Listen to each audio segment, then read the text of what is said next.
नमस्कार, मैं शालिनी। स्वागत है आपका हमारे इस खास प्रोग्राम 2024 का महासंग्राम।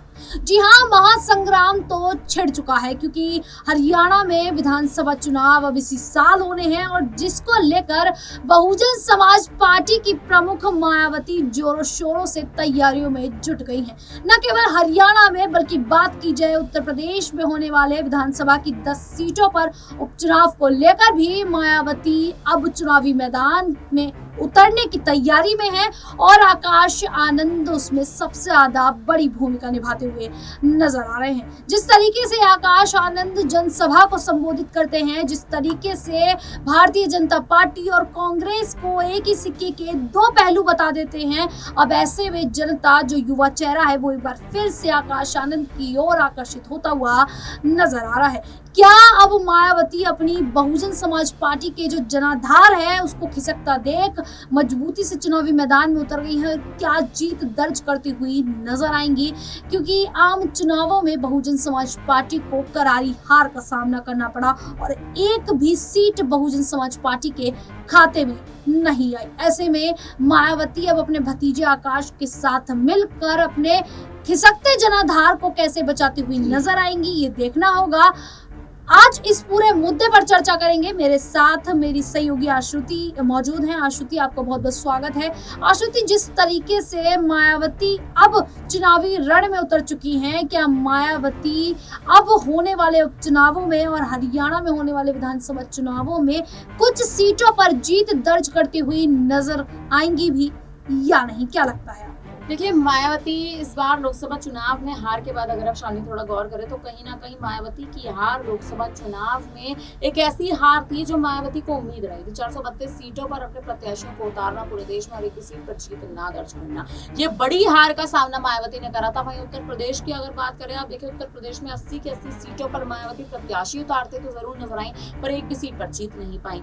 आप देखिए, कहीं ना कहीं खामियाजा जो मायावती को भुगतना पड़ा है वो यही है क्योंकि आकाश आनंद जो उनके भतीजे हैं उनको बीच राह में मायावती ने लोकसभा चुनाव के दौरान अपनी पार्टी से तो निष्कासित कर ही दिया था, पद से भी निष्कासित कर दिया था और पद से निष्कासित करना कहीं ना कहीं मायावती को भारी पड़ गया। उसके बाद लोकसभा चुनाव में हार हुई, लेकिन पहली बार आप देखिए जो मायावती बड़ा कदम उठाती नजर आई है कि उपचुनाव में अब अपने प्रत्याशियों को उतारेंगे। ये बड़ा फैसला है, ये एक अहम फैसला है जो मायावती लेती नजर आई है। आप देखिए, उपचुनाव में 10 की 10 सीटों पर अपने प्रत्याशियों को उतारना बहुजन समाज पार्टी की एक ऐसी रणनीति है जो रणनीति इस बार बसपा चलती नजर आई है और आने वाले इससे पहले अगर आप देखें तो इससे पहले ऐसा कोई भी समय नहीं था, ऐसी कोई भी परिस्थिति नहीं बनी थी जब मायावती उपचुनाव में अपने प्रत्याशियों को उतारती नजर आए। और इस बार उपचुनाव के लिए अगर मायावती ने दांव चला तो कहीं ना कहीं आप देखिए मायावती हरियाणा में तो गठबंधन कर चुकी है, उत्तर प्रदेश में गठबंधन करना बेहद जरूरी है। अगर उत्तर प्रदेश में आप देखिए मायावती गठबंधन कर लेती है तो कहीं ना कहीं मायावती की जो राह है वो थोड़ी आसान जरूर हो जाएगी क्योंकि तो अगर उत्तर प्रदेश में गठबंधन की बात अगर आ जाती है तो किसके साथ गठबंधन हो सकता है? क्योंकि इंडिया गठबंधन की बात की जाए तो मायावती की वजह से जब मायावती गठबंधन में शामिल नहीं हुई थी तो आम चुनावों में इंडिया गठबंधन को लगभग 16 से 20 सीटों का नुकसान झेलना पड़ा था। अब ऐसे में मायावती इंडिया गठबंधन के साथ उत्तर प्रदेश में जुड़ेंगी या फिर एनडीए गठबंधन के साथ जाएंगी या फिर एक अलग ही गठबंधन बनाती हुई नजर आएंगी? देखिए, भारतीय जनता पार्टी के साथ मायावती का जाना काफी मुश्किल है क्योंकि पहले ही मायावती की पार्टी को बी टीम कहलाया जाता है भारतीय जनता पार्टी का। इंडिया गठबंधन की बात करें तो इंडिया गठबंधन ने लोकसभा चुनाव में भी मायावती के सामने बड़े अहम प्रस्ताव रखते कहीं ना कहीं नजर आई थी इंडिया गठबंधन की, आप हमारे साथ आइए, हम आपको पीएम फेस का एक कहीं ना कहीं आपको प्रधानमंत्री का पद देते नजर आएंगे। लेकिन उसके लिए भी मायावती ने साफ तौर पर इनकार कर दिया था कि मेरे को मुझे प्रधानमंत्री का पद भी दे दीजिए, तब भी मुझे इंडिया गठबंधन में नहीं शामिल होना। अखिलेश यादव के साथ वो तकरार जरूर मानी जा सकती है। अगर आप याद करें साल 2018 का हुआ उत्तर प्रदेश में हुआ गेस्ट हाउस कांड, इसके बाद मायावती अखिलेश यादव से कहीं ना कहीं आप देखें नाराज है। हालांकि उसके बावजूद भी 2019 में गठबंधन तो जरूर किया था, लेकिन 2020 तक आते आते जब इस मुद्दे पर राजनीति होने लगी तो मायावती ने अखिलेश यादव के खेमे से अपने हाथ पीछे खींच दिए। और आप देखें जिस हिसाब से अब अब चुनाव की बात करें और अगर उपचुनाव में मायावती गठबंधन करती हैं, भारतीय जनता पार्टी नहीं होगी, इंडिया गठबंधन नहीं होगी, बेशक कोई अन्य दल होगा।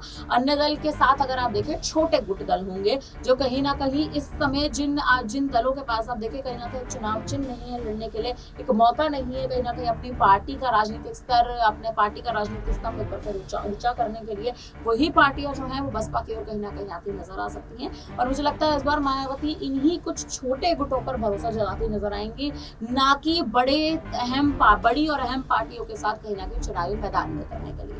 बिल्कुल, मायावती इस बार उत्तर प्रदेश में गठबंधन के लिए तैयार होंगी या नहीं, क्योंकि देखा तो यही जा रहा है कि गठबंधन के साथ जब चुनावी मैदान में उतरी थी तो 10 सीटें हासिल कर ली, लेकिन जब अकेले अपने दम पर चुनावी मैदान में उतरने का फैसला किया तो यहाँ पर 10 क्या एक भी सीट उनके खाते में नहीं आई। तो ऐसे में मायावती को गठबंधन तो बनाना होगा, क्योंकि बिना गठबंधन के अगर चुनावी मैदान में उतरती हैं तो एक बार फिर से नतीजा वही होगा कि एक भी सीट उनके खाते में नजर नहीं आएगी। हरियाणा में तो गठबंधन कर लिया है, उत्तर प्रदेश में अब देखना होगा कि किसके साथ गठबंधन होगा मायावती का। लेकिन अब जिस तरीके से आकाश आनंद की बात की जाए तो आकाश आनंद को अपरिपक्व कह के मायावती ने लोकसभा चुनावों के बीच से ही हटा दिया था। उसके बाद एक ही महीने के बाद यहाँ पर आकाश आनंद की एक बार फिर से बहुजन समाज पार्टी में वापसी हुई। अब आकाश आनंद को स्टार प्रचारक की भूमिका के तौर पर देखा जा रहा है। हरियाणा में यहाँ पर वो प्रचार करते हुए दिखाई दे रहे हैं और देखा ये भी जा रहा है कि उनकी ओर से तो ये बयान दिया जा रहा है कि यहाँ पर अभय चौटाला जो है उनको आप मुख्यमंत्री के तौर पर चुनिए। जब जनसभा को संबोधित कर रहे थे आकाश आनंद तो कह रहे थे कि आप अभय चौटाला को मुख्यमंत्री के चेहरे के तौर पर चुनिए।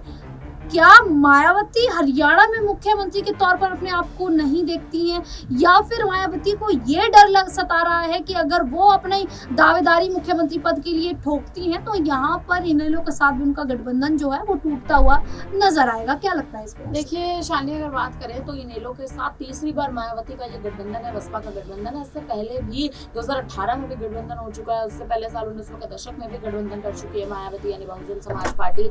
इस बार की जो स्थिति है वो थोड़ी अलग इसलिए है क्योंकि अगर अब मायावती हरियाणा में गठबंधन कर रही है, हरियाणा में गठबंधन करने का सीधा मतलब ये है कि भारतीय जनता पार्टी को साफ चुनाव दे देना, क्योंकि बीजेपी की स्थिति इस समय हरियाणा में खराब है। नायब सिंह सैनी कहना के मुख्यमंत्री की गद्दी पर तो बैठे हैं लेकिन अपनी गद्दी संभाल नहीं पा रहे हैं और उसी की वजह से आप देखिए उसी एक अहम मुद्दे को कहीं ना कहीं चुनौती देने के लिए मायावती ने एक बार फिर तीसरी बार गठबंधन किया है। गठबंधन कर तो लिया है लेकिन सवाल इस बात पर है कि आखिर अगर आप देखें तो मुख्यमंत्री का चेहरा बनेगा कौन, क्योंकि मुख्यमंत्री के चेहरे पर बड़ी दावेदारी कहीं ना कहीं पेश करना, उसके लिए मायावती क्या वो बड़ा चेहरा खुद बनकर उभरती नजर आएंगी? हालांकि देखा जाए तो मुझे नहीं लगता कि मायावती को इस समय मुख्यमंत्री की गद्दी संभालनी चाहिए। अगर कहीं ना कहीं देखें तो मायावती को अपनी पार्टी का जनाधार पहले मजबूत करना चाहिए, उसके बाद कहीं ना कहीं मुख्यमंत्री की या किसी भी अहम चेहरे की दावेदारी अगर पेश करना चाहते हैं तो कहीं ना कहीं पार्टी का जनाधार मजबूत करने की बात करें। बिल्कुल, अब मायावती को वही देखना होगा कि जिस तरीके से उन्होंने हरियाणा में गठबंधन किया है, उत्तर प्रदेश में भी करना होगा। बिहार में भी उन्होंने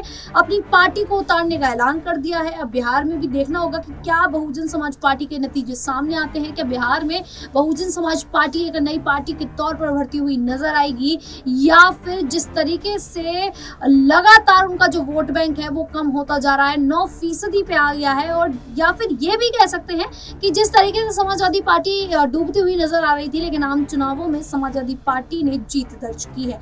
तो क्या बहुजन समाज पार्टी भी आने वाले विधानसभा चुनावों में उत्तर प्रदेश में जीत दर्ज करती हुई नजर आएगी या नहीं? अब इस पूरे मुद्दे को लेकर आप लोगों की क्या राय है, क्या मानना है, हमें कमेंट करके जरूर बताइएगा। उसी प्रकार की देश दुनिया से जुड़ी खबरों के लिए देखते रहिए नेक्स्ट 9 न्यूज।